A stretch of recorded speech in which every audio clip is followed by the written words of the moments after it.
சேலம் மேற்கு மாவட்டம் கொளத்தூர் ஒன்றியம் திராவிட மாடல் நாயகர் மாண்புமிகு தமிழ்நாடு முதலமைச்சர் அவர்களின் சாதனைகளை விளக்கும் விதமாக வெல்லும் தமிழ் பெண்களான ஸ்டாலின் மகளிர் படையினர் வரும் சனிக்கிழமை அன்று 100க்கும் மேற்பட்ட பெண்கள் கிராமமாக 2 சக்கர வாகன பேரணியில் சென்று பரப்புரை மேற்கொள்ள இருக்கிறார்கள்.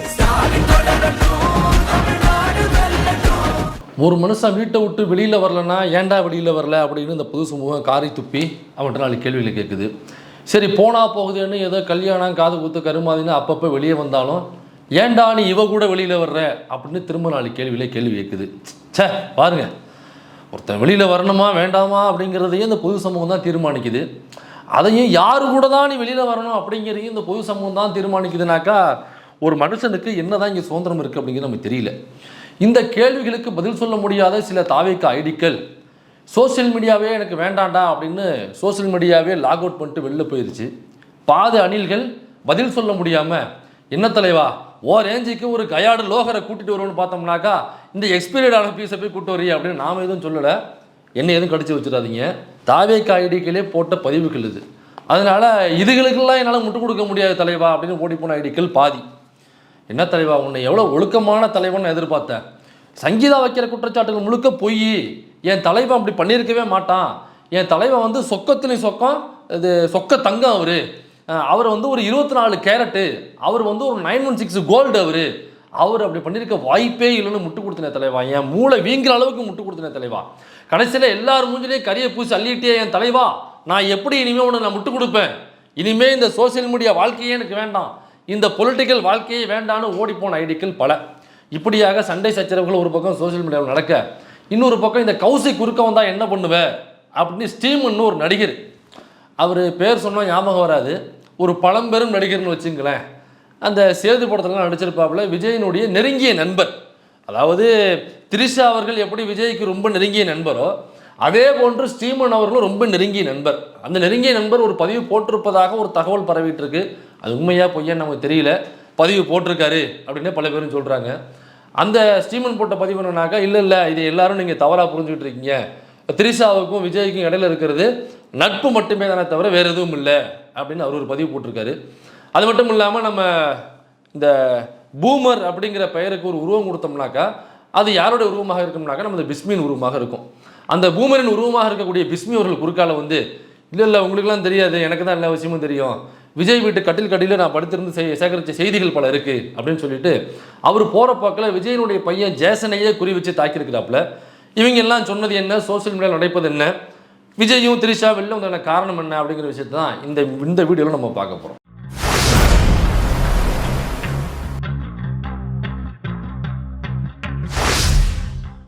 ஏஜிஎஸ் குழுமத்தில் ஒரு கல்யாணம், அந்த கல்யாணத்துக்கு விஜயும் திரிஷாவும் சேர்ந்து ஒரே கார்லனாக்கா என்ன கிளம்புற நேரத்தில் திரிஷாவினுடைய கார் பஞ்சர் ஆகிருக்கும், அல்லது விஜயனுடைய லைஃபை மட்டும் இல்லை ஒரு காரும் பஞ்சராக இருந்திருக்கலாம்.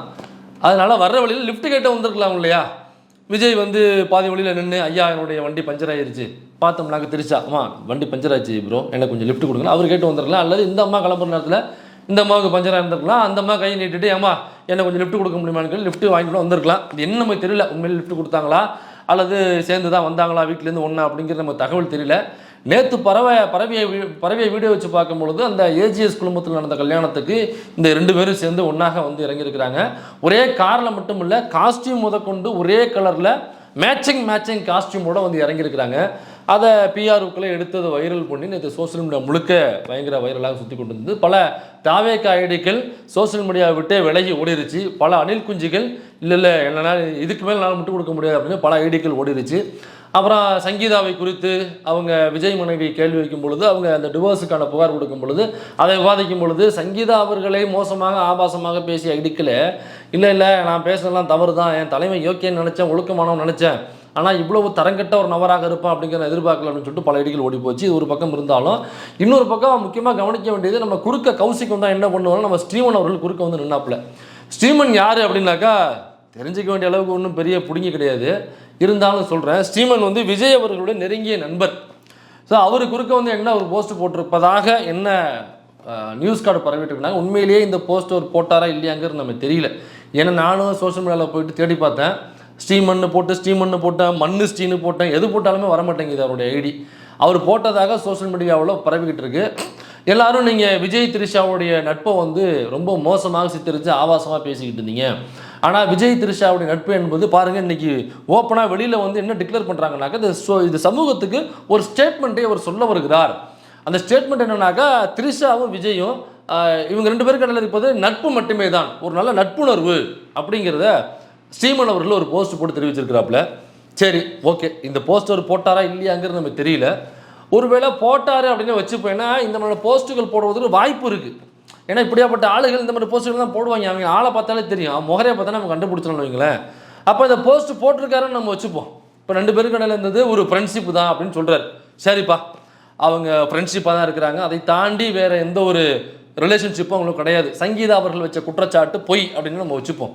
அப்போ அவ்வளவு க்ளோஸ் ஃப்ரெண்ட்ஷிப்பாக த்ரிஷாவும் விஜயும் இருக்கிறாங்கனாக்கா, த்ரிஷா விஜய் கூட நட்பாகிறதுக்கு முன்னாடியே ஸ்ரீமனும் விஜயும் ஃப்ரெண்ட்ஷிப், க்ளோஸ் ஃப்ரெண்ட்ஷிப். அப்போ அதற்கு அப்புறம் ஃப்ரெண்ட்ஷிப்பான த்ரிஷாவும் விஜயும் பொதுவெளியில் ஒரு கல்யாணத்துக்கு, அதுவும் சேம் காஸ்டியூமும் ஒரே காரில் வந்து இறங்கி வர்றாங்க. அதுவும் கோவாவில் நடக்கிற ஒரு கல்யாணத்துக்கு 2 பேரும் ஒரே சார்ட்டர் ஃப்ளைட்டில் போகிறாங்க. ஒரே லிஃப்ட்டுக்குள்ளே போகும்பொழுது செல்ஃபி எடுத்து வெளியில் போடுறாங்க. அப்புறம் ஃப்ளைட்டில் போகும்பொழுது இவங்க காலை அவங்க ஃபோட்டோ எடுக்கிறது, அவங்க காலை இவங்க ஃபோட்டோ எடுக்கிறது, அந்த ஃபோட்டோக்கள் வெளியில் வருது. அப்போ சமீபத்தில் ஃப்ரெண்ட்ஷிப்பான அவங்களுக்குள்ளேயே இவ்வளவு க்ளோஸான பல ப்ரூஃபுகள், ஆதாரங்கள், வீடியோக்கள், ஃபோட்டோக்கள் வரும் பொழுது அதற்கு முன்னாடி நீயும் விஜயும் நட்பாக இருந்திருக்கீங்க அப்படின்னாக்கா, அப்போ ஸ்ரீமனும் விஜயும் சார்ட்டர் ஃப்ளைட்டில் போன ஃபோட்டோக்கள் ஏதாவது இருக்கிறதா? இல்லை நாங்கள் ஃபோட்டோ எடுக்கலாங்க, எதுக்கு ஃபோட்டோ எடுக்கலாம்னா பர்சனல் நிறைய நாங்கள் ட்ராவல் பண்ணியிருக்கோம் அப்படின்னாக்கா, நீங்கள் ட்ராவல் பண்ணதுக்கான ஆதாரம் என்ன? இப்போ த்ரிஷாவும் விஜயும் போயிருக்காங்கனாக்கா அவங்க போயிருக்கிறதுக்கான நேம் லிஸ்ட்டு அதை எடுத்து போட்டோம்னா வெளில வந்துடும். த்ரிஷா விஜய் இவங்கெல்லாம் போகும்பொழுது அந்த ரூட் ஓனர் அவர்லாம் பழனிசாமி அவர்லாம் போகும்பொழுது, ஜெகதீசன் பழனிசாமிலாம் போகும்பொழுது யார் யார் நேம் லிஸ்ட்டு, பைலட் நேம் யார், உள்ள சர்வ் பண்ணுறது யார் இருக்கா, எல்லாருடைய லிஸ்ட்டும் வரும். பாதுகாப்புக்காக யார் போயிருக்காங்க அப்படிங்கிற அந்த லிஸ்ட்டு இருக்குங்க. அதே மாதிரி ஸ்ரீமன் போயிருக்காருனாக்கா, ஸ்ரீமன் சார்ட்டர் ஃப்ளைட்டில் விஜய் கூட போனதுக்கான ஆதாரம் என்ன? ஃபோட்டோ வீடியோ இல்லை. சரி, அந்த லிஸ்ட் இருக்கும்ல, அதை எடுத்து போட்டு பாருங்கள். விஜயும் த்ரிஷா மட்டும் போலங்க, நானும் விஜயும் ரொம்ப க்ளோஸ் ஃப்ரெண்டு. த்ரிஷா போனது மாதிரி நானும் விஜயுமே சார்ட்டர் ஃப்ளைட்டில் போயிருக்கோம். அவர் எப்போவுமே பொது ஃப்ளைட்டை பயன்படுத்த மாட்டார். எங்கே போனாலும் யாராவது ஃப்ரெண்ட்ஸ் வந்து அவர் கூட இருந்தே ஆகணும். அதனால லிஃப்ட்டுக்குள்ளே போகிறப்ப கூட பாருங்கள் தனியாக போக மாட்டார். க்ளோஸ் ஃப்ரெண்ட்ஸான த்ரிஷாவை தான் லிஃப்ட்டுக்குள்ளே கூட்டு போவார். சரி, த்ரிஷாவை கூட்டு போனார், ஏன் உங்களை கூட்டு போகல லிஃப்ட்டுக்குள்ளே? இதே மாதிரி ஸ்ரீமனும் விஜயும் லிஃப்ட்டுக்குள்ளே போகும்போது எடுத்த ஃபோட்டோ எங்கே? ஏன் நீங்கள் சார்ட்டர் ஃப்ளைட்டில் போகும்பொழுது அவரு காலம் தெரியும், நீங்களும் உங்கள் காலம் தெரியும், அவரும் எடுத்த ஃபோட்டோ எங்க? அல்லது இதே மாதிரி ஒரு கல்யாணத்துக்கு, ஒரு முக்கியமான கல்யாணத்துக்கு ஸ்ரீமனும் விஜயும் தனித்தனியாக போனதே கிடையாதா? ஒரே கல்யாணத்துக்கு நீங்கள் 2 பேரும் போனதே கிடையாதா? அப்படி போகும்பொழுது மச்சான் மச்சான் எதுக்கு 2 காரில் போய்ட்டு நீ வா மச்சான் 2 பேரும் சேர்ந்து போயிடலாம் அப்படின்னு விஜய் இது வரைக்கும் ஸ்ரீமனை ஒன்றாக ஒரே காரில் அழைச்சிட்டு போன கல்யாணங்கள் எத்தனை? அல்லது சினிமா விழாக்கள் எத்தனை? அல்லது பொது விழாக்கள், அல்லது வீட்டில் நடந்த ஃபங்க்ஷன்ஸ் எத்தனை? சரி, ஸ்ரீமனை விடுவான். ஸ்ரீமனுக்கு முன்னாடி ஒருத்தர் சின்ன வயசுலேருந்தே அவருடைய க்ளோஸ் ஃப்ரெண்ட் ஒருத்தர் இருக்காப்புல, சின்னத்தரை குட்டி பகவதி ஒருத்தர் இருக்காப்புலையே, சஞ்சய் அவர் பேர். அவரோட விஜய் மாதிரியே நடிக்கிறோன்னு நம்மளை உசுரை போட்டு வாங்கி தருவாப்புல அவர் ஸ்ரீமனுக்கு முன்னத்துலேருந்து அவர் க்ளோஸ் ஃப்ரெண்டு, சின்ன வயசுலேருந்தே ஸ்கூல் படிக்கிறதுலேருந்து அவங்க 2 பேரும் ஃப்ரெண்ட்ஸு. அப்போ த்ரிஷாவே இவ்வளவு க்ளோஸான ஃபோட்டோஸு, வீடியோக்கள் ஒன்றா கல்யாணத்துக்கு போகிறாங்கனாக்கா, அப்போ சஞ்சயும் விஜயும் எத்தனை ஃபோட்டோக்கள் எடுத்துருக்கணும் க்ளோஸாக? இதே மாதிரி சார்ட்டர் ஃப்ளைட்டில் போகும்பொழுது, அப்புறம் அந்த லிஃப்ட்டுக்குள்ளே போகும்பொழுது இப்படி எடுக்கிறது, அப்புறம் கல்யாணத்துக்கு, ஒரு கல்யாணத்துக்கு எனக்கு அவங்க 2 பேரும் க்ளோஸாக சின்ன வயசுலேருந்து ஃப்ரெண்ட்ஸுங்கிறதுனால நிறைய கல்யாணம், காது குத்து, கருமாதி அல்லது சினிமா விழாக்கள், பொது விழாக்கள்னு சேர்ந்தே நிறைய ஃபங்க்ஷன்ஸ் வந்திருக்கும். ஒரே பத்திரிக்கை, ஒரே நிகழ்ச்சியான பத்திரிக்கை 2 வீட்டுக்குமே வந்திருக்கும். அப்படி வரும்பொழுது சஞ்சயும் விஜயும் சேர்ந்து சென்ற நிகழ்ச்சிகள் எவ்வளவு? எனக்கா ஒரு ஃப்ரெண்ட்ஷிப் அப்படின்னு சொல்கிறார். ஃப்ரெண்ட்ஷிப் என்பது உண்மையெனில் அப்போ ஸ்ரீமனுக்கும் விஜய்க்கும் இருந்தது ஃப்ரெண்ட்ஷிப் தானே. அப்போ நீங்கள் 2 பேரும் ஏன் சேர்ந்து விழாக்களுக்கு போகலை? சஞ்சயும் விஜய்க்கும் இடம் வந்து நட்பு தானே. அப்போ அந்த நட்பில் ஏன் ஒரே விழாவுக்கு 2 பேரும் சேர்ந்து போகலை? இப்போ இவங்கெல்லாம் சேர்ந்து போகாத அவ்வளவு நெருக்கம். சமீபத்தில் ஃப்ரெண்ட்ஷிப்பான, அதாவது இவங்களுக்கு அப்புறம் ஃப்ரெண்ட்ஷிப்பான த்ரிஷா கூட மட்டும் ஏன் அவ்வளவு நெருக்கமான ஒரு ஃப்ரெண்ட்ஷிப்போட எல்லா இடங்களுக்கும் சேர்ந்து போது மட்டுமல்லாமல் ஒரே கலரில் காஸ்டியூம் போட்டு போய் சேர்ந்து இறங்க வேண்டிய அவசியம் என்ன? இதில் அவர் சொல்ல வர வேண்டிய விஷயம் என்னன்னாக்கா, யார் ஸ்ரீமனு இதில் ஒரு ஸ்டேட்மெண்ட்டு சொல்ல வர்றாப்புல, பொது சமூகத்துக்கு ஒரு விஷயத்தை சொல்ல வராப்புல. ஆமாம், அவர் பெரிய மார்க்ஸ், இவர் பெரியார், அம்பேத்கர், இவர் சமூகத்துக்கு வந்து ஒரு ஸ்டேட்மெண்ட்டை அப்படியே அறுத்து தள்ள போகிறாங்களாம்.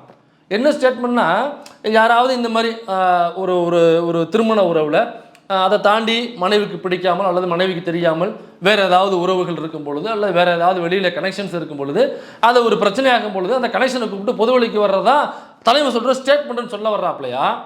அல்லது நட்புன்னு சொல்லி உருட்டணும்னு சொல்ல வராப்பலையா அப்படிங்கிறது நம்ம தெரியல. இப்போ ஸ்டேட்மெண்ட்டாக வச்சுப்போம். சரி, ஏன்னாக்கா ஸ்டீமன் வந்து பொய் சொல்ல மாட்டாப்புல, ஸ்டீமன் ஒன்று சீமான் கிடையாது இல்லை பொய் சொல்கிறதுக்கு. அப்போ ஸ்டீமன் அவர் உண்மையை தான் சொல்லுவாப்புல. அப்போ அவங்களுக்குள்ளே இருக்கிற நட்பு அப்படின்னு வச்சுப்போம், டிக்ளேர் பண்ணிக்கலாம். நட்பு தான்ப்பா திரிஷாவுக்கும் விஜய்க்குள்ளேயும் இருப்பது நட்பு, டிக்ளேர் பண்ணிக்கலாம்.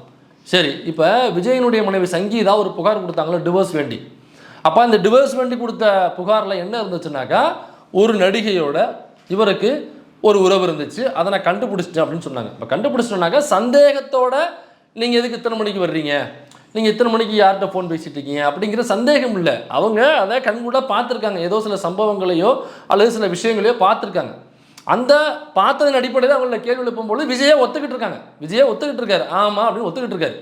ஒத்துக்கிட்டதுக்கு அப்புறம் தான் இதற்கு பிறகு நான் இது வரைக்கும் அப்படி இருந்துட்டேன், இதற்கு பிறகு அந்த ரிலேஷன்ஷிப்பை நான் கண்டினியூ பண்ணல, நான் ஃபேமிலி தான் எனக்கு முக்கியம், தெரியாதனமாக நான் ஒரு ரிலேஷன்ஷிப்பில் இருந்துட்டேன், இதற்கு பிறகு நான் வந்து என்னுடைய மனைவி கூடயும் என் பிள்ளைகள் கூடயும் குடும்பத்துக்கு தான் இருப்பேன் அப்படின்னு சொன்னதுனால தான் நான் திரும்ப கண்டினியூ பண்ணணும்னு சங்கீதா அவர்கள் டிவோர்ஸ் வேண்டி கொடுத்த புகாரில் சொல்லியிருக்காங்க. அப்போ ஒருவேளை இது நட்பு தான் அப்படின்னு உண்மையாக இருக்கும் பட்சத்தில் அந்த புகாரில் சங்கீதா அவர்கள் சொன்னது மாதிரி சங்கீதா கேட்கும் பொழுது விஜய் என்ன சொல்லியிருக்கணும், ஏமா சங்கீதா என்னம்மா நீ இப்படி இருக்க, இது வந்து என்னுடைய ஃப்ரெண்ட்ஷிப்மா, இது நீ என்ன தவறாக புரிஞ்சுக்கிட்டு இருக்க, ஒரு நட்பு அப்படி தான் தவறாக புரிஞ்சுப்பியா, இது வந்து என்னுடைய க்ளோஸ் ஃப்ரெண்டு, அவங்க ரொம்ப வருஷமாக எனக்கு அவங்களுக்கு பழக்கம், நீ நினைப்பது போன்று தவறான பழக்கம் எதுவும் இல்லை, எங்களுக்குள்ளே எந்த ஒரு வேற ஒரு மோட்டிவும் கிடையாது, நீ நினைப்பது போன்று ஏதோ அந்த பொண்ணு வந்து என் கூட பழகி என்னை மயக்கி என்கிட்ட உள்ள சொத்துக்களை ஆட்டையை போட்டு குடும்பத்துக்கிட்டேருந்து என்னை தனியாக பிரித்து அப்புறம் சினிமா வாய்ப்புகள் கோடி கோடியாக சம்பளம் பெறுகிற பெரிய பெரிய இயக்குநர்கள்ட்ட ஏன் மூலமாக அது பெறுவதற்காக என்னை ஏதோ மயக்கி வீட்டில் உட்கார வைப்பதற்காக நீ நினைப்பது போன்று, அல்லது இந்த பொது சமூகம் சொல்லுது யாராவது வளர்ந்து வரும் பொழுது இந்த ஆர்எஸ்எஸ் கும்பல் என்ன பண்ணோம்னாக்கா ஒரு பாப்பாத்தி அனுப்பி அப்படியே லவ் பண்ண விட்டு அல்லது கல்யாணம் பண்ண விட்டு கரெக்ட் பண்ண விட்டு இப்போ ரஜினிகாந்த் தான் அப்படியே உட்காந்துருக்காப்புல அப்படின்னு பழனி பாபா அவர்கள் பல மேடைகளில் ரஜினிகாந்த் உட்பட இன்னும் பல நடிகர்களோட பெயரை சொல்லியிருக்காப்புல. எடுத்து பார்த்தீங்கன்னாக்கா ஆமான்னு உங்களுக்கே தோணும், பல நடிகர்கள் அப்படி தான். அதே மாதிரி தான் விஜயையும் திரிஷா என்கிற பாப்பாத்தியை குருமூர்த்தி அனுப்பி அந்த விஜய்க்கு வந்து தேவைப்பட்ட பல வஸ்துக்களை அனுப்பி அல்லது தேவைப்பட்ட பல பார்ட்டிகளை செய்து கொடுத்து அதன் மூலமாக விஜயை அந்த குடும்ப வாழ்க்கையிலிருந்து பிரித்து எடுத்து தனிப்பட்ட முறையில் யாருடைய தொடர்பும் இல்லாமல் ஒரு தனியான ஒரு கம்யூனிட்டிக்குள்ளே வச்சுக்கிட்டு அல்லது தனியான ஒரு வீட்டுக்குள்ளே வச்சுக்கிட்டு இப்போ குருமூர்த்தி சொல்கிற வேலைகளில் திரிஷா மூலமாக விஜய் செய்யக்கூடிய ஒரு நபராக மாற்றி வச்சுக்கிட்டு அதன்படி தான் நீ கட்சி ஆரம்பிச்சிருக்காரு அப்படிங்கிற பொது சமூகத்தில் வைக்கிற குற்றச்சாட்டு உண்மை அப்படின்னு நினைக்காதமா சங்கீதா, அப்படி கிடையாது சங்கீதா, இது வந்து உண்மையிலே நட்பு சங்கீதா, இது பயங்கரமான நட்பு. காதல் தேசத்தில் வினித்துக்கும் அப்பாஸுக்கும் அப்புறம் திரிஷா விஜய் தான் இந்த சமூகம் வந்து பேரை எழுதணும் வரலாற்று கல்வெட்டில், அப்படியாப்பட்ட ஒரு ஃப்ரெண்ட்ஷிப்புமா. எப்படி நட்புக்காக படத்தில் சரத்குமார் விஜயகுமார் நட்புக்காக பேர் வாங்கினாங்களோ அதே மாதிரி அடுத்த தலைமுறைகிட்ட கொண்டு போய் சேர வேண்டிய நட்புக்கான பெயராக விஜயும் திரிஷாவுடைய பேர் தான் இருக்கும். நீ நினைக்கிறது மாதிரி இது வந்து காதல் கிடையாதுமா, இது வந்து அன்பு, இது வந்து நட்பு அப்படின்னு விஜய் வந்து சொல்லி புரிய வச்சுருந்துருக்கணும். ஒருவேளை இந்த ஸ்டீமன் சொன்னார்னு பரப்பப்படுகிற காடு உண்மையெனில், அப்போ அந்த நட்பு தான் அப்படிங்கிறது உண்மையெனில், சங்கீதா புகார் கொடுக்கும் பொழுது அல்லது வீட்டில் அந்த விவாதத்தை எழுப்பும் பொழுது விஜய் இந்த மாதிரி சொல்லி சங்கீதா கிட்ட பேசியிருக்கணும். ஆனால் விஜய் இப்படி சொல்லலையே. விஜய் இப்படி சொல்லாமல் விஜய் என்ன சொன்னார்னாக்கா, ஆமாம்மா நான் ரிலேஷன்ஷிப்பில் இருந்த உண்மை தான், இதுக்கப்புறம் நான் அதை கண்டினியூ பண்ண மாட்டேன் தான் சொல்லியிருக்காப்புல. அப்படி தான் சங்கீதா அவர்கள் புகாரில் சொல்லியிருக்காங்க. சொல்லிட்டு அந்த சத்தியத்தை மீறிட்டாப்ல அப்படின்னு தான் அவங்க சொல்கிறாங்க. மறுபடியும் அந்த கனெக்ஷனை தொடர்பு தொடர்ந்தார். அதோட நீட்சி தான் இன்றைக்கி எங்கே வந்து நிற்கிதுனாக்கா, அந்த ஒரே காரில் ஒன்றாக வந்து ஒரே காஸ்டில் வந்து இறங்குகிறார்கள் அப்படின்னு பல பேரும் தங்களுடைய புகார்களை வைக்கிறார்கள். சோசியல் மீடியாவில் வாதங்களை கிளப்புகிறார்கள். இது உண்மையிலே நட்பா அல்லது அதை தாண்டி வேறு எதுவும் கசமுசாக்கள் இருக்கிறதா அப்படிங்கிறது நம்ம தெரியல. இதுக்கு இடையில நம்மளால் ஒருத்தவங்க இருக்காம பாருங்க, யார், அதாவது இந்த பூமர்னு வார்த்தை சொல்லுவாங்க. உண்மையிலேயே பூமர்னாக்கா என்னன்னாக்கா ஒரு பிற்போக்குத்தனம், அவ்வளோதான் பூமருங்கிறது. ஒட்டுமொத்த பிற்போக்குத்தனங்களுடைய ஒரு முகமாக எவனாக இருந்தாக்கா அவனுக்கு பேர் பூமர்னு சொல்லலாம். அப்படி நிறைய பூமர்லாம் நம்ம பார்த்துக்கணும் வைங்களேன். நம்ம பைல்வான் ரங்கநாதன் இருக்கார், அப்புறம் நம்ம இவர் பிஸ்மி இருக்காப்புல. அதான் பூமர்னு டிக்ஷனரி எடுத்து பார்த்தோம்னாக்கா இந்த பூமருக்கு ஒரு உருவம் இருந்தால் எப்படி இருக்கும்னு நீங்கள் யோசிச்சிங்கனாக்கா அது நம்மளுடைய பிஸ்மியின் முகமாக வந்து நிற்கும். ஒரு சுருங்கி போன கத்திரிக்காய் மாதிரியே இருப்பாப்புல அவரோட மூஞ்சி. அவர் தான் நம்மளுடைய பிஸ்மி. அவர் ஒரு சேனலுக்கு பேட்டி கொடுக்கும்போது சொல்கிறாப்புல, அதாவது விஜயனுடைய பையன் ஜேசன் இருக்கான் பாருங்க, அந்த ஜேசன் வந்து விஜய்க்கு தொடர்பு உள்ள நபர்கள்கிட்ட கூப்பிட்டு எங்கள் அப்பா வந்து இந்த எலெக்ஷனில் தோக்கணும், அதனால் அதுக்கு என்ன செய்யணுமோ அதை நான் செய்வேன் அப்படின்னு சொல்லி சில கெட்ட வார்த்தைகளோடு அவங்க அப்பாவை பேசியதாக விஜயோடைய வீட்டில் உள்ள கட்டிலுக்கு கீழே படுத்துக்கிட்டு அந்த செய்திகளை சேகரிச்சுட்டு வந்த நமது பூமர் பிஸ்மி அவர்கள் ஒரு பேட்டியில் சொல்லியிருக்காப்புல. அதை நீங்களே கேளுங்க. இப்போ அதிர்ச்சியை கொடுத்தது என்னன்னா, இந்த சம்பவம் நடந்தது. அதாவது விஜய் வந்து அவர் வீட்டுல ஃபர்ஸ்ட் ஃப்ளோர்ல இருக்காரு, கிரவுண்ட் ஃப்ளோர்ல சங்கீதாவும் அவங்க மகன் சஞ்சயும் வசிக்கிறாங்க. ஏன்னா இப்பவும் பல வருடங்களாக இப்பவும் அங்கதான். இவர் தான் டெய்லி பால் பாக்கெட்டு போட்டு பேப்பர் போட்டு வருவாப்புல, கரெக்டாக சொல்லுறாப்புல. இவருக்கு இதுதான் வேலை. யார் வீட்டில் மேலே இருக்கா, யார் வீட்டில் கீழே இருக்கா அப்படின்னு செக் பண்ணுறது தான் அவருடைய முக்கியமான வேலை. இருக்காங்க. ஆனா விஜயே பாத்தீங்கன்னா ஒரு டிவியை பார்த்து தான் தனக்கு விவாகரத்து நோட்டீஸ் அனுப்பப்பட்டதே அவர் தெரிஞ்சுக்கிறாரு. அதாவது ஃபர்ஸ்ட் ஃப்ளோர்ல விஜய் இருக்காப்லையா, கீழ் வீட்டில் சங்கீதா இருக்காங்களாம். அவங்க விவாகரத்து நோட்டீஸ் அனுப்பிச்சது அவர் டிவியை பார்த்து தான் தெரிஞ்சுக்கிட்டான். இதுவே வந்து விஜய்க்கு வந்து ஒரு பெரிய காயத்தை ஏற்படுத்தி இருக்கும். அதுக்கு அடுத்த விஷயம் என்னன்னா, இந்த வழக்கை முன்னெடுக்கும் சிலரிடம் சஞ்சய் சில விஷயங்கள்லாம் சொல்லியிருக்காரு. அதுவும் விஜய் காதுக்கு வந்துருச்சு. அவர் சொன்னது என்னன்னா, ஏன்னா இவர் விஜய் காது பக்கத்துல தான் உட்காந்துருப்பாப்புல, தோல்ல ஏறி காது பக்கத்துல தான் உட்காந்துருப்பாப்புல. விஜய் காதுக்கு என்ன வருது எப்போ வருது அப்படிங்கிறத முதல்ல இவர் தான் செய்தி வரும். தேர்தலில் விஜய் வந்து தோக்கணும், தோக்குறத நாங்கள் பார்க்கணும் அப்படின்னு வந்து ரொம்ப உணர்ச்சி வசப்பட்டு பேசி சில அவங்க அப்பா குறித்து வந்து ஒரு மோசமான வார்த்தை பிரயோகங்கள்லாம் பயன்படுத்தியிருக்காரு. அது எப்படியோ விஜயனுடைய கவனத்துக்கு போயிடுச்சு. விஜயனுடைய நாலேஜ்க்கு போய் அவர் பயங்கர அப்செட் ஆயிட்டாரு. என்னதான் இருந்தாலும் தன்னுடைய பிள்ளை தன் குறித்து இந்த மாதிரி பேர் அதிர்ச்சியை கொடுத்தது. பயங்கர அதிர்ச்சியா இருக்காப்புல. அது செய்தி முதல்ல இவருக்கு தான் வந்துருக்கு. கடைசியில் என்ன சொல்ல வரான்னா இவன், அதாவது ஜாசன் செஞ்சை விஜய் வந்து தோக்கணும் அப்படிங்கிறது மாதிரி இந்த வழக்கை, டிவோர்ஸ் வழக்கை யார் முன்னெடுக்கிறாங்களோ விஜய் சர்வா அவங்கள கூப்பிட்டு பேசி இன்னும் மோசமான கெட்ட வார்த்தைகளால் ஆபாசமாக விஜயை பேசியிருக்கிறார் அப்படிங்கிற தகவலை சொல்கிறாங்க. இப்போ இதில் சொல்ல வேண்டிய விஷயம் என்னன்னாக்கா, இவங்க எல்லாரையும் கடிச்சு எங்கே வந்துட்டாங்கனாக்கா, இவங்க யார் ஜெயிக்கணும், தன்னுடைய தலைவர் யார் அல்லது இந்த எலெக்ஷனில் யாருக்கு முட்டு கொடுக்கணும் அப்படின்னு இவங்க காசு வாங்கிக்கிட்டு நிற்கிறாங்களோ அவர்களுடைய பையனையே இழிவுபடுத்துகிற அளவுக்கு வந்துட்டாங்க. பையனை மட்டும் இல்லை, மனைவியுமே இழிவுபடுத்துகிற அளவுக்கு வந்துட்டாங்க. இப்போ இந்த கார்லேருந்து வந்து இறங்கினார்ல திரிஷா கூட, இதை வந்து இந்த சமூகத்துக்கு ஒரு ஸ்டேட்மெண்ட்டை சொல்ல வருகிறார் அப்படின்னு ஸ்டீமன் சொன்னதாக ஒரு நியூஸ் கார்டு பரவணுச்சு இல்லை. இப்போ இந்த ஸ்டேட்மெண்ட்டு யாருக்கு சொல்கிறாப்புலன்னா, திரிஷாவை பொது வழியில் ஆபாசமாக பேசாதீங்க, அவங்களுக்கும் எனக்கும் இடையில் இருக்கிறது நட்பு தான் அப்படின்னு ஸ்டீமன் சொன்னதாக அந்த நியூஸ் கார்டு அது ஒரு ஸ்டேட்மெண்ட்டாக சொல்லுகிறார் பொது சமூகம் சொன்னாங்கல்ல. ஆக்சுவலாக இந்த விஷயத்தில் அதாவது விஜய் சங்கீதா டிவோர்ஸு, இதில் திரிஷா கனெக்ஷன் இருக்குது அப்படிங்கிற இந்த முக்கோணமான விஷயம் இருக்குது இல்லைங்களா, ட்ரையாங்கிள். இதில் அதிகமாக பாதிக்கப்படுறது யாருனாக்கா விஜயனுடைய மனைவி சங்கீதா தான் அதிகமான பொது வழியில் ஆபாச தாக்குதலுக்கு ஆளாகிறாங்க. சரி, யாரால் ஆபாச தாக்குதலுக்கு ஆளாகிறாங்க? விஜய் ஒரு கட்சி வச்சுருக்காப்புல, அவர் சிஎம் ஆகணும்னு சொல்லிட்டு ஒரு கட்சி வச்சு அவர் கூட்டங்கள் போட்டு பேசிகிட்டு இருக்காப்புலன்னா அவருடைய மனைவி யாரால் தாக்கப்படுவாங்க? இப்போ ஸ்டாலின் இருக்காரு, ஸ்டாலினுடைய மனைவி துர்கா ஸ்டாலின் இருக்காங்கனாங்க. துர்கா ஸ்டாலின் அவர்களை யார் இதே மாதிரி பொதுவெளியில் பேசுவாங்கன்னா சங்கிகள் பேசுவாங்க, அல்லது அதிமுககாரவங்க பேசுவாங்க, அல்லது நாம் தமிழர் கட்சிக்காரவங்க பேசுவாங்க. எனக்கு இவங்களாம் எதிர்கட்சிகள். அப்போ விஜய்க்கு எதிராக விஜயனுடைய மனைவியை பொதுவெளியில் ஆபாசமாக பேசணும்னாக்கா திமுககாரவங்க பேசினாக்கா லாஜிக் இருக்குது, இல்லை அதிமுககாரன் பேசினா லாஜிக் இருக்குது. இப்போ இவங்க ரெண்டு பேரும் நாம் தமிழர் கட்சிக்காரன் பேசினா லாஜிக் இருக்குது. இவங்க யாருமே சங்கீதாவை பற்றி பொதுவெளியில் ஆபாசமாக பேசல. யாரை ஆபாசமாக பேசுகிறான்னு பார்த்தோம்னாக்கா தாவேகாவினுடைய ஆதரவாளர்களாக வெர்ச்சுவல் வாரியர்ஸாக இயங்கக்கூடிய அவங்க தான் வல்கர் வாரியர்ஸாக மாறி சங்கீதா அவர்களை ரொம்ப ஆபாசமான பொதுவெளியில் தாக்குதல் பண்ணுறாங்களே தவிர திரிஷாவை யாரும் பொதுவெளியில் ஆபாசமான தாக்குதல் செய்கிறதே இல்லை. இப்போ திரிஷாவை குறித்து இவர் நம்ம நடிகர் அண்ணா இருக்கார் பாருங்க, மன்சூர் அலிகன், அவர் ஒரு தடவை ஒரு ஸ்டேட்மெண்ட் வந்து போகிற போக்கில் ஒன்று சொல்லிட்டார். உடனடியாக பொது சமூகம் பயங்கரமாக பொங்கி எழுந்துருச்சு. ஐயோ, திரிஷாவை பற்றி இப்படி பேசிட்டாங்க. ஆமாம், திரிஷா வந்து ஒரு சமூக நீதி போராளி. அவங்க வந்து பெண் உரிமைகள் மறுக்கப்படும் போதெல்லாம் அந்த போராட்டத்தில் கலந்துக்கிட்டு பெண்களுடைய உரிமைக்காக முதல்ல கொடியை பிடிச்சி நின்றது திரிஷா அவங்க தான். அப்புறம் இங்கே உள்ள தமிழ்நாட்டில் உள்ள மாணவர்களுடைய உரிமைகள் பறிக்கப்படும் பொழுதுனா அந்த போராட்டத்தில் மாதர் சங்கம் சார்பாக போராட்டம் எடுக்கப்படுதோ அல்லது பொதுவான முறையில் போராட்டம் எடுக்கும் பொழுதோ திரிஷா அவர்கள் தான் பங்கெடுத்துக்கிட்டு தமிழ்நாட்டுடைய மாணவர்கள் உரிமை பறிக்கப்படுதுன்னு சொல்லிட்டு கொடியை பிடிச்சிட்டு கோஷம் போட்டு அந்த உரிமைக்காக போராடினவங்க. அப்புறம் விவசாயிகளுடைய உரிமைகள் பறிக்கப்படும் பொழுது அவங்களுக்கான வேளாண் சட்டம் கொண்டு வந்து பிஜேபி விவசாயத்தை அளிக்கும் பொழுது அந்த அம்மா தான் டெல்லி வரைக்கும் போய் போராடி அமித்ஷா கிட்ட பேசி தாக்கல் பண்ண மசோதாவையே வாபஸ் வாங்க வச்சாங்க. இவ்வளவு ஒரு சமூக நீதி போராளியாகவும் ஒரு சமூக பார்வை உள்ள ஒருவரை வந்து மன்சூர் அலி, அதுக்காக மன்சூர் அலிகன் பேசுறது சரின்னு நான் சொல்ல வரல. மன்சூர் அலிகன் திரிஷா வந்து ஒரே ஒரு ட்வீட் போட்டாங்கன்னாக்கா எல்லா மெயின் ஸ்ட்ரீம் மீடியாவும் கவர் பண்ணி அதை நியூஸ் ஆக்கி பயங்கரமான ஒரு விவாத பொருளாக மாற்றிடுவாங்க. அப்படிதான் நயினார் நாகேந்திரன் திரிஷாவை பற்றி பேசும்பொழுது மிகப்பெரிய விவாத பொருளாக தமிழ்நாடு ஆணுச்சு. அதே மாதிரி தான் மன்சூர் அலிகன் அவருக்கு பேசும்பொழுது மிகப்பெரிய விவாத பொருளாக ஆணுச்சு. அப்போ அதே மாதிரி சங்கீதாவை ஆபாசமாக பேசும் பொழுது ஏன் அது மிகப்பெரிய வாத பொருளாக மாறல? அவங்க மாதர் சங்கம் மட்டும்தான் ஒரு அறிக்கை கொடுத்தாங்களே தவிர வேற யாருமே அது குறித்து ஏன் குஷ்பு வந்து ஏன் கேள்வி கேட்கல?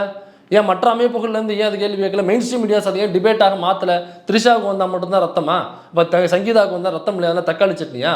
அப்போ இதில் பெரும்பாலும் பாதிக்கப்படுறது யாருனாக்கா 99% பாதிக்கப்பட்டது விஜயினுடைய மனைவி சங்கீதா அவர்கள் தான். அப்போ நீ ஸ்டேட்மெண்ட்டாக ஏதாவது பொது வழியில் இந்த மாதிரி காரில் வந்து இறங்குறது மாதிரி ஒரு செய்கையாக ஒரு செயல்பாடோட ஒரு குறியீடாக ஏதாவது செய்ய வேணும்னாக்கா சங்கீதா உன் கட்சிக்காரனால ஆபாச தாக்குதலுக்கு உள்ளாகாமல் இருப்பதற்கு ஏதாவது செய்யணும்னாக்கா அதை தான் நீ செய்யணும். ஏன்னாக்கா அதில் பாதிக்கப்படுறது சங்கீதா தான், த்ரிஷா கிடையாது. சங்கீதா தான் முழுக்க அதில் பாதிக்கப்படுறாங்க. அப்போ நீ காப்பாற்றணும் பெண்களுடைய பாதுகாவலம்னா அப்படின்னா சங்கீதாவை தான் நீ முதல்ல நீ பாதுகாக்கணும். நீ ஒரு அறிக்கை கொடுக்கணும், அல்லது உள்ளே கூப்பிட்டு சொல்லணும். புசி ஆனந்தகிட்டையோ ஷில்பா குமார்ட்டையோ கூப்பிட்டு ஏங்க இந்த மாதிரி தாக்குதல் பண்ணிட்டுருக்காங்க, அந்த வல்கர் வாரியர்ஸை கூப்பிட்டு சொல்லுங்கள், இந்த மாதிரி பண்ணக்கூடாது, யாராக இருந்தாலும் பெண் தான். அவங்க என் மேலே கம்ப்ளைண்ட் கொடுக்குறாங்கனாக்கா அது பொய், உண்மை அது வேறு விஷயம். அது பொய்யாக இருக்கும் பட்சத்தில் நீதிமன்றத்தில் போய்ட்டு நான் அதை உடச்சிப்பேன். அது எனக்கு அவங்களுக்குள்ள விஷயம். இதை பொது வழியில் இப்படி ஆபாச தாக்குதல் பண்ணிங்கனாக்கா அப்போ இந்த தமிழ்நாட்டை ஆளணும்னு ஒருத்தன் வந்து கட்சி ஆரம்பிச்சிருக்கான். அவனுடைய மனைவிக்கு அவன் கட்சியிலேருந்தே பாதுகாப்பு இல்லைனாக்கா, அவன் கட்சியில் வந்து உட்காந்தானாக்கா, ஆட்சியில் அமர்ந்தானாக்கா, அவனுக்கு கீழே ஒரு ஆட்சி நடக்கும் பொழுது அவனுக்கு எதிராக பேசியவர்களுக்கான அவங்க வீட்டில் உள்ள பெண்களுக்கு என்ன பாதுகாப்பு இருக்கும்?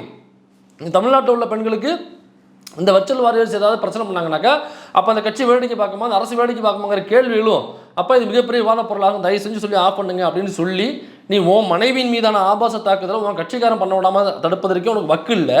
இவர் வந்து நான் கட்சி ஆரம்பித்து ஆட்சியை பிடிச்சி பெண்களுடைய பாதுகாப்பை நான் உறுதி செய்வேன் அப்படின்னு சொன்னாங்க. அப்போ முதல்ல பெண்கள் பாதுகாப்பை உறுதி செய்யணும்னாக்கா உன் மனைவி சங்கீதாவுடைய பாதுகாப்பை உறுதி செஞ்சுருக்கணும்.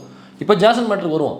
இப்போ எனக்கு வேற கடிச்சு கடைசியாக எங்கே வந்துட்டாங்கனாக்கா விஜய்க்காக பல பேரை கடிச்சு வச்சாங்க. அதெல்லாம் விடுங்க, நம்மளை கடிச்சிக்கிறாங்க அல்லது பொதுவில் பேசுகிறவங்களை கடிச்சு வைக்கிறாங்க, அவங்க வீட்டில் உள்ள மனைவிகள் குழந்தைகளை பற்றி கடிச்சு வைக்கிறாங்க, வல்கர் வாரியர்ஸு. அதை தாண்டி அடுத்து எங்கே நகர்ந்தாங்கன்னா அந்த கட்சியிலேருந்து யாராவது விமர்சனம் வைக்கிறாங்க. இப்போ ஆக்னஸ்னு ஒருத்தவங்க விமர்சனம் வச்சாங்க, அவங்கள ஆபாசமாக கடிச்சு வைக்கிறது. அந்த கட்சியிலேருந்து வெளியேறிய வைஷ்ணவி அவங்கள ஆபாச தாக்குதல் செய்கிறது. அதே மாதிரி அந்த கட்சியில் ஏதாவது போகும்போது சாதிய ரீதியாக எனக்கு பொறுப்புகள் கொடுக்கலங்கிற உண்மையை வெளில சொன்னாங்கனாக்கா அவங்கள ஆபாசமாக கடிச்சு வைக்கிறது. இதெல்லாம் தாண்டி இப்போ எங்கே நகர்ந்து வந்திருக்காங்கன்னா விஜயனுடைய சொந்த மனைவியே ஆபாச தாக்குதல் செஞ்சு வைக்கிறாங்க. அதை தாண்டி அடுத்த கட்டமாக எங்கே நகர்றாங்கனாக்கா விஜயனுடைய சொந்த மகன் அவன் வந்து தான் அப்பனை தோக்கணும் அப்படின்னு சொல்லி ஆபாச வார்த்தைகளால் தான் அப்பனை பேசி நான் எங்கள் அப்பனை விடமாட்டேன், இந்த எலெக்ஷனை தோக்கடிப்பேன் அப்படின்னு அவன் சொன்னதாக யார் இந்த பூமர் பிஸ்மி இருக்கான் பாருங்க. எவ்வளோ தானே கொடுக்குறாங்க உனக்கு? ஏன் பிஸ்மி எவ்வளோ தான் கொடுக்குறாங்க உனக்கு? எனக்கு இதே பிஸ்மி கொஞ்சம் மாதங்களுக்கு முன்னாடி எடுத்து பார்த்தீங்கன்னாக்கா இதே விஜயை இவன் என்னென்னலாம் பொது வெளியில் விஜயும் திரிஷாவும் நினச்சி வச்சு பேசுகிறாங்கன்னு சொல்கிறாங்களோ அதெல்லாம் சொன்னதே முதல்ல இவன் தான். 2 பேரும் ஒரே அப்பார்ட்மெண்ட்டில் இருக்காங்க, மேலே விஜயும் கீழே வந்து திரிஷாவும் இருக்காங்க அப்படிங்கிறத பொது வழியில் சொன்னதே இவன் தான். சம்மந்தப்பட்ட மேனேஜர் நம்ம விசாரித்தது ஒரே அப்பார்ட்மெண்ட்டில் தான் விஜயும் திரிஷாவும் இருக்காங்க அப்படிங்கிறத அந்த மேனேஜர் நம்மள்கிட்ட தகவல் கொடுத்தாரு. மேனேஜருக்கு ஒரு வேலை இல்லை, அவருக்கு வந்து யார் எந்த அப்பார்ட்மெண்ட்டில் இருக்கா, யார் எந்த ரூமில் இருக்கா, அவங்களுக்கு என்ன வேணும் ஏது வேணும்னு கேட்குறது தான் அந்த மேனேஜருக்கு வேலை. அதை கேட்டு வந்து இவர்கிட்ட கடத்துறது தான் அவருக்கு அடுத்த முக்கியமான வேலை. அப்போ இது சொன்னதே இவன் தான். நீங்கள் ஒன்றும் இல்லை, இதே திமுக பிஸ்மியை கூப்பிட்டு ஷில்பா குமார் என்ன அமௌண்ட் கொடுக்குறாங்களோ அதை விட ஒரு 10 ரூபா அதிகமாக கொடுத்தீங்கன்னாக்கா நாளைக்கு விஜய்க்கு எதிராக இதே மாதிரி வீடியோ போடுவோம். ஆமாங்க திரிஷாவும் அவங்களும் இப்படி தான் எனக்கு தெரியும். சம்மந்தப்பட்ட மேனேஜர்னு சொன்னாங்க. சம்மந்தப்பட்ட மேனேஜரு அந்த ஹோட்டலில் ரூம் போட்டு இருக்கும் பொழுது அப்படின்னு இவனே பேசுவான். இப்போ கடைசியாக எங்கே நகர்ந்து வந்திருக்கானாக்கா விஜயனுடைய பையனை கடிச்சு வச்சுட்டாங்க. அப்போ என்ன சொல்ல வர்றான்னா இந்த சங்கீதா அவர்கள் கொடுத்த புகார் வந்து முழுக்க பொய். இந்த புகார் வந்து ஜேசன் மூலமாக தன்னுடைய அம்மாவுக்கு அழுத்தம் கொடுக்கப்பட்டு இந்த நேரத்தில் அந்த டிவோர்ஸ் புகாரை கொடுக்க வச்சு அது வாத பொருளை மாற்றினது ஜேசன் அப்படின்னு விஜயனுடைய சொந்த மகனையே குற்றம் சாட்டுறாங்க. சரி, ஜேசன் சொன்னதாகவே வச்சுப்போம். ஒரு பையன் தான் அப்பா வந்து ஒரு எலெக்ஷன் நிற்கிறாருனாக்கா ஜெயிக்கணும்னு தான் எந்த பையனுமே நினைப்பான், அதற்காக தான் வேலையை பார்ப்பான். இப்போ அதையும் தாண்டி தான் அப்பா தோக்கணும்னு ஒரு பையன் நினைக்கிறான்னா ஏன் நினைக்கணும், எதுக்காக நினைக்கணும்? அப்போ அந்த அப்பா அந்த பையனுக்கும் அந்த பையனுடைய அம்மாவுக்கும் அதாவது தன்னுடைய மனைவிக்கும் ஏகப்பட்ட கொடுமைகளை இழைத்திருக்கிறார். அப்போ ஃபிசிக்கல் டார்ச்சர் நடந்திருக்கு, அப்போ மென்டல் டார்ச்சர் நடந்திருக்கு. அப்போ அந்த சங்கீதாவுடைய உரிமைகள் வீட்டில் மறுக்கப்பட்டிருக்கு, அப்போ ஜேசனுக்கு உள்ள உரிமைகள் மறுக்கப்பட்டிருக்கு. அப்போ ஒரு அப்பனாக என்னென்ன கடமைகள் செய்யணுமோ அந்த கடமைகள் எதையுமே செய்யாத ஒரு கண்ணாயிரமாக இருந்திருக்கிறார் இந்த விஜய் அப்படிங்கிறது தான் தெரிய வருது. அப்போ ஏகப்பட்ட டார்ச்சர்களை வீட்டில் செஞ்சு ஒரு இயல்பான ஒரு அப்பனாக இல்லாமல் ஒரு கொடுமைப்படுத்துகிற ஒரு அப்பனாக இருக்கும் பட்சத்தில் தான் ஒரு பையன் தான் அப்பன் தோக்கணும்னு நினைப்பான். அப்போ தோக்கணும்னு இவன் சொல்கிறான்னாக்கா அப்போ அந்த அப்பன் சரியாக இல்லை. வீட்டில் ஒரு நல்ல அப்பா வீட்டில் ஒருத்தன் வீட்டில் இருக்கான், அந்த குழந்தைகள் மீது அவ்வளோ அன்பை பாய்ச்சறான், அந்த மனைவின் மீது அவ்வளோ காதலை பாய்ச்சறான்னா எப்படி அந்த வீட்டில் உள்ள மனைவி அந்த கணவனுக்கு எதிராக டிவோர்ஸ் ஃபார்மை எப்படி கொடுப்பாங்க? எப்படி அந்த வீட்டில் உள்ள ஒரு பையன் தான் அப்பா தான் மீது அவ்வளவு அன்பாக உள்ள அப்பா மீது தான் அப்பா தோக்கணும்னு எப்படி நினைப்பாங்க? மாட்டினியா பிஸ்மி? இதெல்லாம் யோசிச்சிருக்கவே மாட்டியே. போகிற போக்கில் ஏதோ கிளம்பி போகிற நேரத்தில் சரி ஜேசன் எடுத்து விடுவோம், ஏற்கனவே பொண்டாட்டி எடுத்து விட்டாச்சு, ஜேசன் எடுத்து விடுவோம். எனக்கு சில்பா குமார் அப்போ தான் வந்து ஹாப்பி ஆவாப்பில், புஷியானந்த் அப்போ தான் ஹாப்பி ஆவாப்பில், இந்த மாதம் அதிகமாக காசு கிடைக்கும், அதிகமான எலும்பு துண்டுகள் கிடைக்கும் அப்படின்னு நினச்சிருப்பல்ல. இதெல்லாம் யோசிக்க வாய்ப்பே இல்லை. ராஜா நீ என்ன ஆயுதம் எடுத்தாலும், ஏன்னா இதே ட்வீட்டு தான் அவங்களும் போட்டிருக்காங்க, என்ன ஆயுதத்தை எடுக்கிறீர்களோ அதே ஆயுதத்தை கொண்டு நாங்கள் உங்களை சரி செய்வோம், அந்த ஆயுதத்தை எங்களுடைய ஆயுதமாக மாற்றுவோம்னு சொல்லிட்டு ஒரு டூல் கிட்டு யார் நம்ம ரூட் பழனிசாமி மூலமாக, ஜெகதீஷ் பழனிசாமி மூலமாக ஒரு டூல் கிட் ரெடி பண்ணியிருக்காங்க. டூல் கிட்டில் எந்த ஆயுதத்தை நம்மளோட எதிரி பயன்படுத்துகிறானோ அதே ஆயுதத்தை பயன்படுத்தி நம்ம வெற்றி பெற வேண்டும் சம்திங் அந்த லைனோட பார்த்தோம்னாக்கா எல்லா ஐடிக்களும் அதே லைன்லேயே ட்வீட் போடுறாங்க. ஒரே மாதிரி இன்னொருத்தன் யோசிப்பாங்கிறது வேற விஷயம். ஆனால் ஒரே மாதிரி ஒரு கட்சியில் எல்லாருமே யோசிக்க மாட்டாங்கல்ல, அதுவும் ட்வீட் போடும்போது அதே வார்த்தையை பயன்படுத்துவாங்களா? ஒரே ஃபார்மெட்டு ஒரே எழுத்து. இன்னும் இதை தாண்டி இன்னும் பல அதிர்ச்சிக்கிற தகவல்கள் இருக்குது. இந்த மீடியாவில் வேலை பார்க்குற பத்திரிகையாளர்னு சொல்லிட்டு தெரியுற சில கும்பல் இருக்குது, சில 3% கும்பல். திமுகவுக்கு ஏதாவது ஒன்றாக்க உடனடியாக மும்பையிலேருந்து, டெல்லியிலேருந்து, ஆக்ராவிலேருந்து கேமரா வந்துட்டு ஓடி வருங்க. விஜய் இப்படி ஒரு பிரச்சனை இருக்குது, என்ன பண்ணுறாங்கனாக்கா good move Vijay, good move, excellent move, வா கிரேட் மூவ். யார் திரிஷாவை கூப்பிட்டு வந்தாப்புல இல்லை, அதுக்கு இதுங்கெல்லாம் உட்காந்துட்டு பூவை போட்டுக்கிட்டு குட் மூவ், கிரேட் மூவ், எல்லாருமே மூவ்ங்கிற வார்த்தை இந்த பத்திரிகையாளர்கள் மத்தியில், அதாவது இதுக்கு முட்டு கொடுக்குற இந்த இங்கிலீஷ் பத்திரிகையாளர் தன்னை சொல்லிக் கொடுக்குற இந்த 3% முழுக்க கிரேட் மூவ்ங்கிற வார்த்தை எல்லாத்துலேயும் வந்துட்டே இருக்கு. அப்போ இது பக்கா டூல் கிட்டு. யார் நம்ம ரூட்டு ஜெகதீஷ் பழனிசாமி மூலமாக இயங்குகிற அனைத்து ஐடிக்களும் அனைத்து பத்திரிகையாளர்களும் இந்த விஷயத்தை எப்படியாவது மடைமாற்றணும். ஏன் நீ மடைமாத்துற? உண்மையை பேசட்டும், பேசுறதுல மக்கள் தெளிவாகட்டும், மக்கள் விஜய் தான் சரின்னு நினச்சா ஓட்டு போடட்டும், யார் தடுக்க போகிறா? இல்லை இந்த விஷயத்தில் வந்து ஒரு ஒழுக்கம் இல்லாத ஒருத்தன் எப்படிங்க தலைவனாக இருக்க முடியும்? பொண்டாட்டியே காப்பாற்ற முடியாதவன் எப்படிங்க பெண்களாக எங்களை வந்து காப்பாற்றுவோம்? அவன் வீட்டில் உள்ள பெண்களே காப்பாற்ற வக்கில் இல்லாதவங்க, அவங்க வீட்டில் உள்ள வயசான பெரியவர் எஸ்சி அவங்க அம்மாவையே போய் பார்க்காத, அவங்க கல்யாணத்துக்கு போகாத ஒரு முண்டக்கலப்பை எப்படிங்க இந்த தமிழ்நாட்டுக்குள்ளே வாழ்கிற ஒரு வயதானவர்களை வந்து எப்படி திட்டம் போட்டு காப்பாற்றுவான்? இல்லை அவங்களுக்கு என்ன தேவைங்கிறது அவனுக்கு எப்படி தெரியும்? தான் வீட்டில் உள்ள தனக்கு பிறந்த தன்னுடைய பிள்ளைகளே சரியாக பாதுகாக்காதவன், அவங்களையே போய் பார்க்காதவன், அவங்க பட்டம் பெறும் பொழுது அதை போய் பார்க்காதவன், இவன் பிரைவேட் ஜெட்டு போட்டு கோவாவுக்கும் தாய்லாந்துக்கும் அல்லது கல்யாணத்துக்கும் போகிறான், அவன் வீட்டு பிள்ளைங்க கான்வெகேஷனுக்கு போக வக்கில்லாதவன். இந்த தமிழ்நாட்டில் உள்ள மாணவர்கள் இளைஞர்களுக்கு என்ன தேவை, கல்விக்கு என்ன தேவை, அல்லது அவனோட அரவணைப்புக்கு என்ன தேவைங்கிற அறிவு அவனுக்கு எப்படிங்க இருக்கும் அப்படின்னு மக்கள் பார்த்து தெரிஞ்சுக்கிட்டோம். மக்கள் பார்த்து ஓகே விஜய் சரினாக்கா ஓட்டு போடட்டும், இல்லைனாக்கா கிளம்பி போகட்டும். இதுக்காக எதுக்கு ஒரு ரூட்டுங்கிற ஒரு பிஆர் கம்பெனியை வச்சு பல இன்ஃப்ளூயன்சர்ஸ் பல பத்திரிகையாளர்கள் வச்சு பதிவுகள் போட வைக்கிறாங்கனாக்கா அப்போ காசு அந்த அளவுக்கு இறங்கி விளையாடுது. ஏன் இறங்கி விளையாடுது? அப்போ இதை மறைக்கணும் எப்படியாவது. அப்போ ஏன் மறைக்கணும்? அதுக்குள்ளே ஏதோ ஒரு மர்மம் இருக்குது. அப்போ கடைசியாக என்னன்னாக்கா சங்கீதா சொன்னது உண்மை அப்படின்னு வந்து நிற்கிது. இப்போ இதை தாண்டி நிறைய சொன்னோம் பார்த்தீங்களா, இந்த இன்ஃப்ளூயன்சர்ஸ் போட்ட ட்வீட்டு, அப்புறம் இந்த பத்திரிகையாளர்கள் போட்ட ட்வீட்டு, இதெல்லாம் நான் அடுத்த வீடியோவில் பேசுகிறேன். இப்போதைக்கு இது போதுன்னு நினைக்கிறேன். மக்கள் முடிவு பண்ணுங்க.